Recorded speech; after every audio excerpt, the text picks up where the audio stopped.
Vamos lá, sou o professor Júlio César Santos. Atenção, hein? Com muito carinho, essa aula preparada para você. Então presta atenção, o material de apoio tem que estar na sua mão, material forte, material realmente completo. Faça uma leitura desse material, se entregue para o professor, no bom sentido, ok? Quando eu falo se entregue para o professor, o aluno fala, olha, feio, mas que papo é esse? No bom sentido, é claro. Então preste atenção, objeto de aula.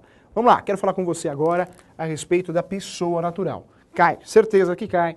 Então fica a dica aqui, preste atenção nesse momento que nós vamos falar o que vai cair. Então preste atenção. Em relação à pessoa natural, eu preciso saber que nós temos no direito civil, a questão da personalidade jurídica. Falar em personalidade jurídica é objeto de muito erro, né? Existe uma indução a erro, principalmente a mídia explica coisa errada, muita informação errada. E você na OAB não pode errar. Então vamos acertar o eixo dessa questão, ok?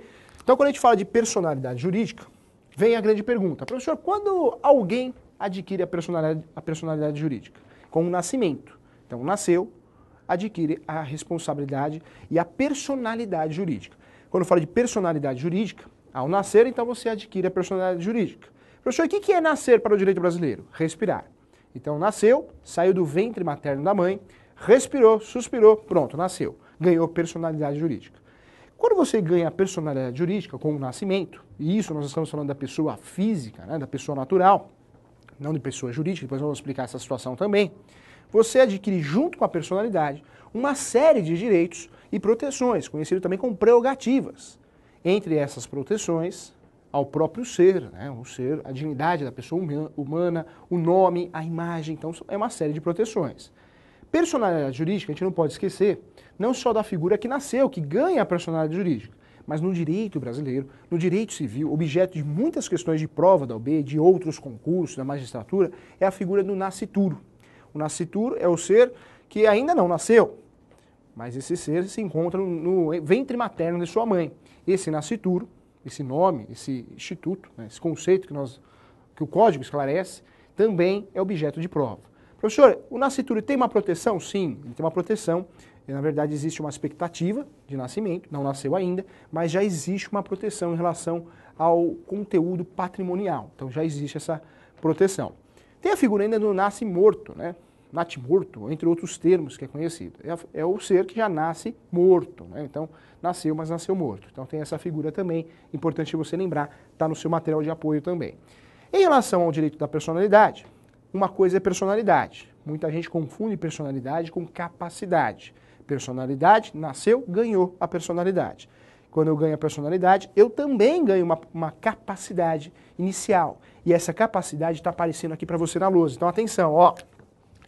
Capacidade eu tenho duas, hein? Eu tenho a capacidade de direito e a capacidade de fato. Quando eu falo da capacidade de direito, nasceu, ganhou personalidade. Nasceu, respirou, suspirou, ganhou personalidade. E ganhou a capacidade também. Então já nasce com a capacidade de direito. Essa capacidade de direito que aparece para você aqui na tela, fique atento, hein? Por quê? Essa capacidade já te dá inúmeras proteções, prerrogativas. Na prova você vai pensar assim também. Só que essa capacidade, você ainda não pode praticar os atos da vida, atos negociais, sem realmente uma representação ou uma assistência. Então fique atento. Capacidade de direito é uma coisa, capacidade de fato é outra.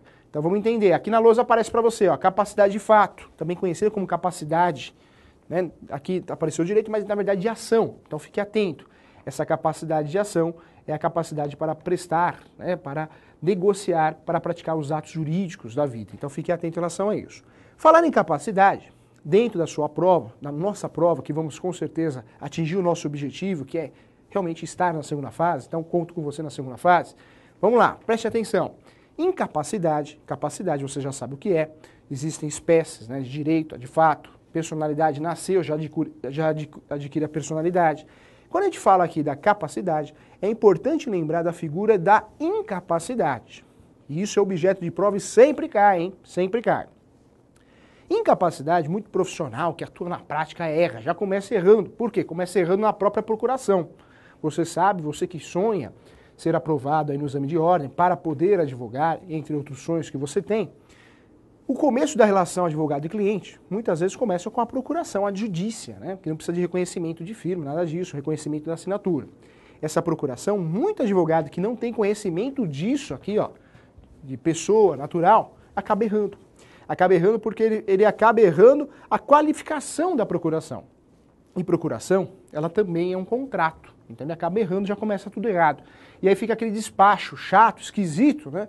Doutor, o juiz, doutor, favor, retificar a procuração. Aí o sujeito vai e erra de novo. Doutor, regularizar a situação processual. O sujeito vai e erra de novo. Então, para não errar, preste atenção para o seu exame da OAB e para a vida prática na advocacia lá na frente, que você vai ter em breve, tenho certeza disso. Então, preste atenção aqui.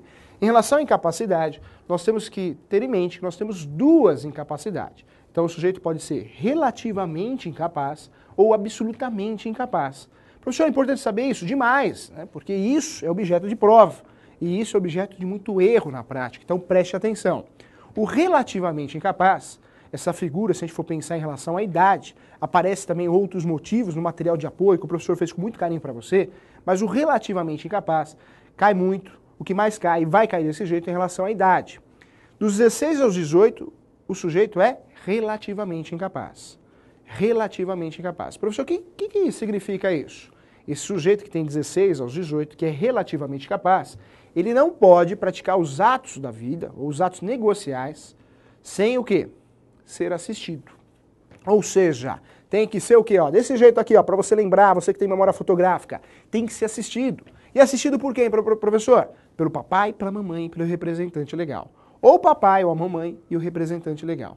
Então esse sujeito não pode praticar os atos da vida sem o quê? Realmente a assistência de alguém. Ou o pai, ou a mãe, ou o representante legal. Professor, como que funciona isso? Presta atenção aqui, ó.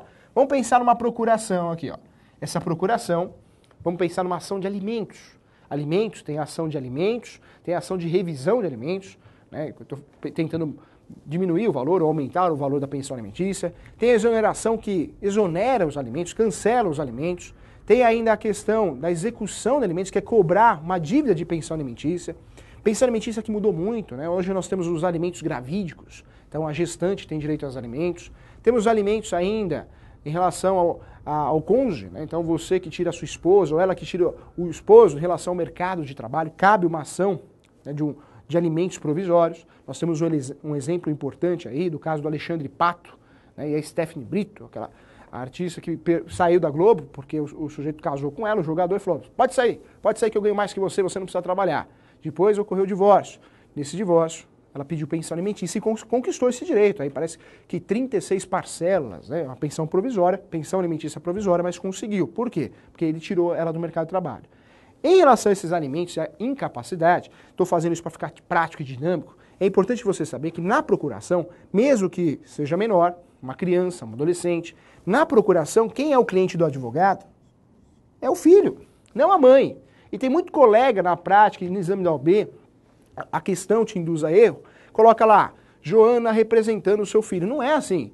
É o Joãozinho, ou o Ricardinho, filho, né, na ação de alimentos, representado ou assistido por quem? Pelo representante legal. Então o grande erro está na qualificação dessa ação. Para entender melhor tudo isso, vamos entender. Incapacidade relativa, em relação à idade, 16 aos 18. 16 aos 18 é uma incapacidade relativa. 16 aos 18, incapacidade relativa. Professor, o que acontece? O que muda em relação ao negócio jurídico? Muda que se esse sujeito praticar um ato, esse ato vai ser considerado, vai ser anulado. Ou seja, vai ocorrer a anulidade desse ato. Esse menor de 16 aos 18, ele é menor publi.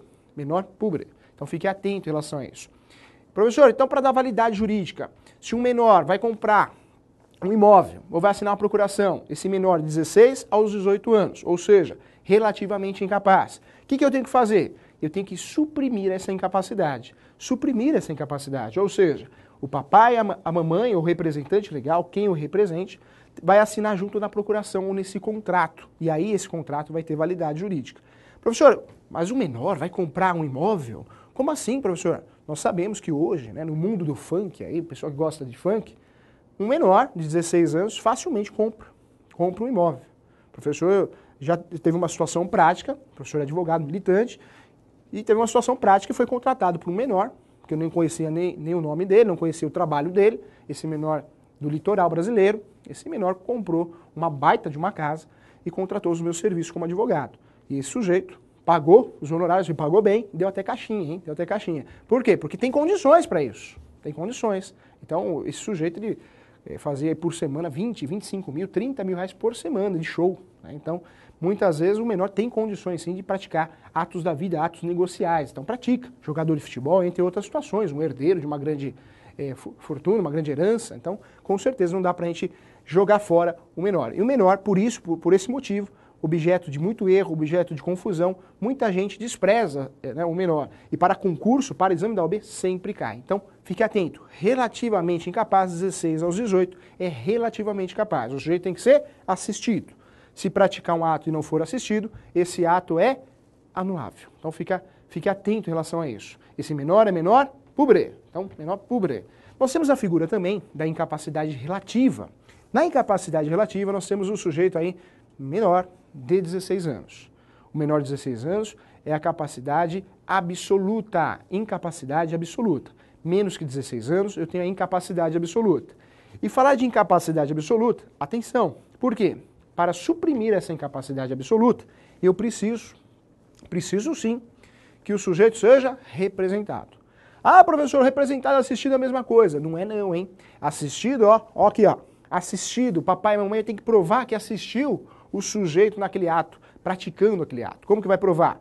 Assinando em conjunto, né? Então, o menor de 16 aos 18, relativamente incapaz, assina, mas o papai e a mamãe assina também. Para provar que naquele ato, o papai, a mamãe, o representante legal, assistiu ele praticar o ato. Quando eu falo do sujeito que tem menos de 16 anos, essa incapacidade não é relativa, esquece a relativa, é uma incapacidade absoluta. E na incapacidade absoluta, os atos praticados por esse sujeito, sem representação, não é assistência, é representação, são considerados nulos, nulos de pleno direito.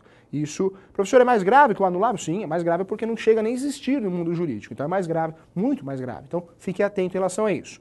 Relativamente capaz, 16 aos 18. Absolutamente capaz, menor de 16 anos. O menor de 16 anos tem que ser representado. O pai, a mãe assina por ele, o representante legal assina por ele. 16 aos 18, o sujeito não vai deixar de assinar, ele vai assinar, mas o papai e a mamãe vai assinar com ele. Então muda a situação. Menor que 16, o menor impubli. Então, menor impubli. Fique atento em relação a isso. Se ocorrer a nulidade, vai ocorrer a nulidade absoluta. O ato considerado, o ato praticado é nulo de pleno direito. Fique atento, não pode errar. É objeto de prova, fica a dica aí, hein? Não dá para errar. Aluno meu, você não vai errar isso, hein? Tem que saber que 16 aos 18, relativamente incapaz. Menos que 16, absolutamente capaz. É objeto de prova, cai sempre, vai cair na nossa prova e a gente vai dar risada juntos, porque vamos acertar essa questão. Combinado? Então preste atenção nessa situação. Relativamente ou absolutamente. Quando eu falo do direito à personalidade, voltando ao direito à personalidade, fique atento. Professor, o que é direito à personalidade? É uma proteção. Nasceu, respirou, suspirou, ganhou o direito da personalidade. E aí eu tenho a proteção ao nome. Por isso nós temos várias ações de dano moral. Professor, negativar o meu nome indevidamente no Serasa SPC. Se negativar o seu nome indevidamente, cabe uma ação de danos morais, de perdas e danos. Por quê? Você nunca comprou com aquela determinada empresa, não ocorreu uma relação de consumo e mesmo assim seu nome foi negativado. Então cabe uma ação de perdas e danos. Por quê? Porque existe o direito da personalidade, uma proteção ao seu nome, à sua imagem. Então fique atento em relação a isso. Por isso cabe ação de danos morais, perdas e danos. Só que essa proteção do direito da personalidade, ela não fica só na questão do nome, da vida, mas também após a morte, né? Então também existe essa proteção. Então por isso existe uma proteção maior em relação ao defunto, ao falecido, porque também existe uma proteção à imagem desse falecido, que a gente vai conversar sobre isso. Fique atento, muita coisa a gente vai falar ainda. Vamos lá. Aí em relação à capacidade, nós sabemos que plenamente capaz é o sujeito que tem 18 anos. Não tem nenhuma enfermidade mental, né, nenhum atraso mental, então ele não tem incapacidade. Incapacidade, estou falando dos 18 para baixo. Então fique atento. Mas existem algumas situações que o relativamente capaz, preste atenção nisso, que é objeto de pegadinha, hein? Existem algumas situações que o relativamente capaz, e quando eu falo de relativamente capaz, você já sabe que é o sujeito que é maior de 16, menor de 18. Se é relativamente capaz, eu preciso suprimir essa incapacidade, ou seja, precisa ser assistido. Mas existem algumas situações que eu consigo, né, esse sujeito que é incapaz relativamente, que eu consigo que ele tenha direito, ou seja, capacidade. Como assim, professor? Ele é relativamente capaz, 16 aos 18? Como assim ele vai conseguir se transformar numa pessoa capaz para os atos, para praticar atos, negócios no mundo jurídico? Consegue porque nós temos aí objeto de prova também, que é a figura aqui da emancipação. Olha que interessante, ó. emancipação. E quando eu falo de emancipação, muita gente conhece, porque isso aqui a mídia divulga muito, né? Então vamos entender agora como que é, a coisa séria, para a prova, vamos acertar isso. Professor, eu quero emancipar meu filho. Posso? Pode. Se o casal, papai e mamãe, chegaram a um consenso que quer emancipar o filho, pode. Professor, mas ele tem menos que 16 anos. Pode? Não. Tem que ter 16 aos 18, tem que ser relativamente capaz. Essa emancipação que é feita pelo papai e pela mamãe, por algum motivo, não, meu filho, pelo amor de Deus, meu filho, ele realmente é muito sério, meu filho é muito responsável, vamos emancipá-lo. Não sei, acontece muito. Essa emancipação que o papai e a mamãe desejam fazer isso é feita por escritura pública. Quem faz escritura pública é o tabelião, é uma escritura pública de emancipação. É chamada e conhecida aqui, ó, como emancipação voluntária. O papai e a mamãe querem essa emancipação. Então o sujeito tem 16 aos 18, ele ou ela, e o papai e a mamãe querem essa emancipação porque ele, sendo emancipado, ele terá a capacidade. Então, muita gente aí vincula isso ao direito de dirigir. Olha, eu tenho 16 anos, eu quero dirigir. Aí o pai e a mãe vai lá e emancipa. Mas é uma outra questão que na prática não é bem assim. Emancipar, você consegue aí, na prática, ter acesso a vários atos da vida, né? Negociar, porque você ganhou a capacidade. Mas aí o dirigir, a carteira de habilitação, tem que respeitar o Código Nacional de Trânsito e outras normas internas, regimentos internos. Então é uma outra questão, vai depender de cada estado para cada estado. Para a prova da OB, emancipação, nós temos a voluntária. Papai e mamãe quer a emancipação do filho. É voluntário. Vai papai e mamãe no cartório, chegou papai e mamãe no cartório, quero emancipar meu filho. Simples assim? Simples assim. Paga a escritura pública e emancipa o filho. Quando o pai quer e a mãe não quer, ou vice-versa, né? A mãe quer e o pai não quer, é uma questão que não é consensual, ou seja, existe um litígio, né? Existe uma briga, aí sim quem vai decidir essa questão é o Poder Judiciário. O Poder Judiciário, monopólio do Estado, né? Monopólio do Estado, jurisdição, tutela jurisdicional. E aí eu estou falando aqui de emancipação judicial. É aquela que o pai quer, a mãe não quer, ou a mãe quer e o pai não quer. Então eu vou pedir isso para a Justiça. Justiça, Poder Judiciário, resolva esse impasse. Então o juiz vai decidir se vai dar ou não. Ele vai averiguar com base em provas, e provas nós já conversamos que nós temos duas, prova oral e prova documental. Na prova oral eu tenho duas, depoimento pessoal da parte, ou das partes, autor e réu, e eu tenho a prova testemunhal. Na prova documental, é dividido em 4. Documental em sentido estrito, papel, mesa, cadeira, bituca de cigarro, tudo é prova documental, hein? Não é só papel, em sentido estrito. Inspeção judicial do juiz, inspeção, o juiz vai até lá, levanta a bunda da cadeira, vai dar uma olhada, vai ver o que está acontecendo, inspeção judicial. Tem a terceira prova, que é a prova também muito conhecida, pericial, perito. O juiz nomeia um perito, um contador, um advogado, um administrador, e ele vai prestar, e vai entregar um laudo pericial. Tem a quarta opção, que é a ata notorial, novidade do CPC novo, né? Então, a ata notorial hoje é reconhecida como prova. A ata notorial é uma escritura pública. Em emancipação, a gente usa escritura pública na emancipação aqui voluntária. Então, fique atento em relação a isso, tá? Se for judicial, com base em prova, dessas provas que existem. Professor, muitas provas existem no direito brasileiro. Meu Deus do céu, calma, né? Na verdade, o direito brasileiro tem 2 provas. Eu te afirmo isso. Professor, tem mais? Não, tem 2. Dentro dessas 2 tem essa divisão. Então, fica mais fácil entender prova em relação a isso. Judicial, vou buscar ajuda do Poder Judiciário. Vou buscar ajuda do Poder Judiciário. Existe a emancipação ainda legal, né, e conhecida como automática também. Cuidado que essa automática costuma cair assim, automática, tá? Então, tomar cuidado com isso. Essa legal e automática são situações que permitem a emancipação legal automática, ou seja, eu não preciso de ação judicial, eu não preciso também, além de ação judicial, da autorização do pai, da mãe, porque é legal, é automática. Praticou o ato, provou, pronto, consegue a emancipação. Qual é a situação, professor? Várias, hein? Então vamos falar aqui, ó. Primeiro é o casamento. Casou, está emancipado. Né? Se casou com 16 aos 18, está emancipado. Então, é uma emancipação aqui. Ocorre com o casamento, muito conhecida, objeto de prova também. Outra situação também é o exercício, né, de concurso público efetivo. Então você, na verdade, você passou no concurso público, mas você efetivo, né? Não é só o fato de passar no concurso. Passar e trabalhar, né, assumir o cargo, também é um motivo importante e muito usado, muito objeto de prova do exame da OAB é a questão do concurso público. Então só fique atento, a pegadinha está aí, efetivo. Então, passou no concurso, tem que estar trabalhando. Se não está trabalhando, ó, só passou no concurso, já quero me emancipar. Não pode, hein? Tem que trabalhar, tem que assumir o cargo, tem que ser nomeado. Então a pegadinha está aí. Casamento também, tem que casar. Fiquei noivo, quero emancipação. Não, tem que casar, papel, casamento. Vários regimes de casamento que você sabe. Tem o regime aí de união universal, união parcial, tem também o regime de separação total de bens e aí o separação final nos aquestos, também o regime importante aí. Fique atento em relação ao casamento, tá? Outro tema importante é a colação de grau. Então o sujeito, né, que colar grau é se formar, mas é colar grau realmente, né, em curso superior dos 16 aos 18, colou grau, ou seja, se formou, só que colou grau de curso superior, considerado curso superior, também consegue essa emancipação legal ou automática. Então, isso permite que o sujeito de 16 aos 18, relativamente capaz, consiga realmente essa emancipação. Importante aqui, aparece para você também, cuidado. Ainda, vamos lá, tem mais motivo, hein? Presta atenção aqui, ó.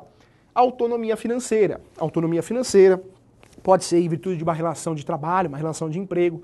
A emenda constitucional, né, na verdade, ajeitou essa situação. Então, toda a relação de emprego, relação de trabalho, é de competência lá da Justiça do Trabalho. Essa questão aí da autonomia financeira pode ser através de um emprego ou um comércio. Então, o relativamente incapaz, ele tem aí 16 aos 18. Né? Mais que 16, menos que 18. E ele tem um comércio, tem uma banca na feira. Então, ele tem um comércio que ele consegue sustentar a família inteira. Pronto, ele já consegue essa emancipação de forma automática. Por quê? Porque ele consegue sustentar, se autossustentar e sustentar ainda a família, ou só se autossustentar. Isso acontece muito com esse cantor de funk que eu falei pra você. Então o sujeito tem 15 anos, é cantor de funk. E ele ganha muito dinheiro com isso, consegue sustentar, consegue emancipação também. Tá? Então essa autonomia financeira pode ser em virtude de comércio ou ainda relação de emprego ou trabalho. Então tanto faz. O importante é ter autonomia financeira. Então consegue se emancipar. Fique atento em relação a isso, tema importante aqui. Vamos lá, outra questão importante aqui, presta atenção nisso, acorda aí, hein? Vamos lá, longe do cachorro, periquito e papagaio. Ainda no direito da personalidade, objeto do nosso estudo, o direito da personalidade eu não posso vender. Vou colocar uma plaquinha, estou vendendo o meu direito da personalidade. Não pode, hein? Não pode. Não pode vender por quê? Eu não posso vender. Então, isso quer dizer que esse direito ele é impenhorável também, né? Então, esse direito, um banco não pode penhorar. Olha, como você não tem bens, vou penhorar seu nome. Não pode fazer isso. Então, tem outra situação também, eu não posso renunciar a esse direito. Direito da personalidade, eu não posso renunciar a esse direito. Como assim, professor? Então eu trabalho numa empresa e faço horas suplementares. Olha, eu gosto muito de onde eu trabalho, não quero receber hora extra porque eu gosto muito de onde eu trabalho. Não pode. Você não pode dispor de algo indisponível. Então, na verdade, você não pode dispor. É um direito que você, como o direito da personalidade, irrenunciável, né? Então você não pode renunciar. Fique atento em relação a isso. Bom, também não pode transmitir, ele é intransmissível, né? Então isso quer dizer que você não pode vender esse direito, fique atento em relação a isso. E ainda também não corre prescrição. Direito à personalidade não corre prescrição. Então nós estamos falando de prescrição, ou seja, a perda do direito de ingressar com a ação. Prescrição é diferente de decadência, né? Decadência, eu estou pensando aí na decadência, a perda do próprio direito. Prescrição não, eu tenho o direito, mas eu perdi o direito de ingressar com a ação, então não tem como errar. E também não podemos deixar de falar que esse direito é vitalício. Se você nasceu, respirou, suspirou, adquiriu o direito da personalidade. E esse direito da personalidade você só vai perder quando? Quando morrer, né? Porque ele é vitalício. Enquanto você existir, você tem direito da personalidade. Falando em morte, presta atenção aqui, olha que interessante. Ó, a morte, né, tá aparecendo até para você aqui, é importante a gente falar da morte em relação a diversas situações. Em primeiro lugar, vamos classificar o que é morte. Então, morte, na verdade, ela tem vários nomes diferentes, né? Então, várias espécies diferentes. A primeira morte é a morte natural. Professor, o que é a morte natural? É a morte mais comum, é a morte que tem corpo. É a morte natural, é a morte que tem corpo. Tem um atestado de óbito, um médico declarou a morte do sujeito, então tem corpo. Essa é a morte mais comum. Cai na UB essa morte? É muito simples, né? Muito feijão com arroz. É bom você saber, se cair é questão dada. Mas é importante você ficar atento a essa morte que o professor vai falar agora. Morte, tem o gênero de várias espécies. Primeira morte, essa morte que nós falamos, é a morte natural, aquela comum, tem corpo, atestado de óbito. Mas tem uma morte importante que é a morte presumida. Essa morte presumida é objeto de prova. Por que presumida? A morte presumida é a morte que não tem corpo. Como assim, professor? Eu não acho o corpo. O sujeito sai para comprar um cigarro. Ah, professor, parece exemplo de direito penal. Parece, né? E nunca mais volta. Isso é a morte presumida. Você presumiu que ele morreu. Né? Então, essa morte presumida existe, está de forma bem esclarecida aí no nosso material, a morte presumida com declaração de ausência e sem declaração de ausência. A morte presumida é aquela situação do filme. Não tem um filme, O Náufrago? O sujeito some lá no avião, trabalhava para os Correios, né? E aí o avião cai no meio do mar e fica preso anos e anos numa ilha. Então, é isso, é morte presumida. Lembra que você que assistiu esse filme, se não assistiu, vai assistir, que o filme é bom. Ele chega em casa, a mulher já casou com outro, né? Por quê? Porque ocorreu a morte presumida. Então, morte presumida, morte sem corpo. Morte natural, morte com corpo. Tem uma terceira opção aí de morte dentro das espécies que cai muito na prova, e essa eu peço sua atenção. Presta atenção aqui, hein? Que é a morte simultânea. Morte simultânea ou ainda um outro conceito, quer dizer a mesma coisa, morte por comoriência. Morte simultânea ou por morte por comoriência interessa muito para a sucessão, para inventário. Por quê? Eu não sei quem morreu primeiro. Então uma família morre num acidente, num desastre de avião, de carro, de trem, e morre, eu não sei quem morreu primeiro. Não consigo identificar. Isso é morte simultânea ou morte por ausência. Professor, isso é importante para o mundo jurídico? Demais. O professor, um caso prático, uma vez pegou um inventário para fazer. Por quê? Porque o inventário foi feito por outro advogado e o advogado declarou morte por comoriência. Só que a mãe, uma senhora, morreu de manhã. O pai, a única filha do casal, chegou em casa e avisou o pai. Pai, a mãe morreu de manhã. O pai, enquanto ela foi cuidar do velório do pai, da mãe, o pai ficou em casa sozinho. Quando ela voltou, o pai estava morto. Triste, realmente triste a história, mas verídica. Então a mãe morreu de manhã e o pai morreu à tarde. Velório, um do lado do outro, muito, muito triste a situação. Mas é um exemplo importante para você guardar. Professor, nesse caso foi morte simultânea, morte por comoriência com certeza. Foi nada. Por quê? Se um morreu de manhã e outro morreu à tarde, morreram no mesmo dia. Foi uma fatalidade. Mas não dá para ser considerado morte por comoriência, morte simultânea. Morte por comoriência e morte simultânea, eu tenho que falar do mesmo ato, um acidente, né? Tem um cantor sertanejo, que o professor não lembra o nome, mas esse cantor sertanejo morreu recentemente e morreu num acidente, um desastre de carro. E falaram, olha, ele foi uma morte por comoriência, ele, a namorada dele, a noiva. Também não foi. Também não foi por quê? Porque ela morreu primeiro, parece que já encontraram ela morta, e ele ainda chegou vivo no hospital. Então não foi morte por comoriência. Morte por comoriência é aquela situação que eu não sei quem morreu primeiro, porque morreram juntos, no mesmo desastre de avião, de carro. Então isso é morte por comoriência. Para efeito de sucessão, isso é importantíssimo, por isso cai muito na sua prova e vai cair na nossa prova. Por quê? Porque nós estamos falando de uma situação que a transmissão, o inventário eu pratico num ato só. Eu faço um inventário só. Nós sabemos que o inventário você pode fazer judicial ou no cartório, né? Judicial ou no cartório.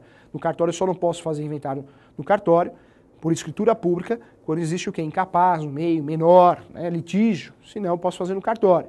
Esse inventário lá é feito e o objetivo dele é a escritura pública. No judicial, que é feito pelo Poder Judiciário, o objetivo é o formal de partilha. Então esse inventário, se for por comoriência, morte por comoriência, eu faço um inventário só. Então aí que está a diferença, por isso é importante falar. Fique atento em relação a isso. Olha quanta informação importante. Vem comigo aqui, ó, presta atenção aqui.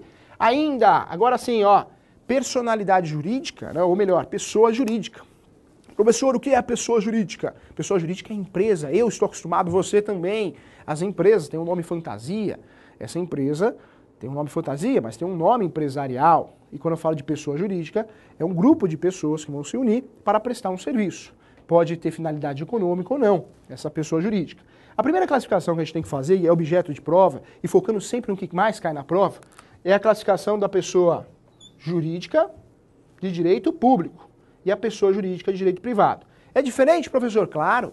Pessoa jurídica de direito público, eu estou falando aí da pessoa jurídica dos entes federativos. O Estado, a União, o município são os entes federativos. Estou falando talvez de uma fundação pública, também é uma pessoa jurídica, né? Pessoa jurídica pública. Então, está vinculada ao Estado, ao Poder Judiciário, ao monopólio do Estado. Então, pessoa jurídica de interesse ou direito público. Fique atento em relação a isso.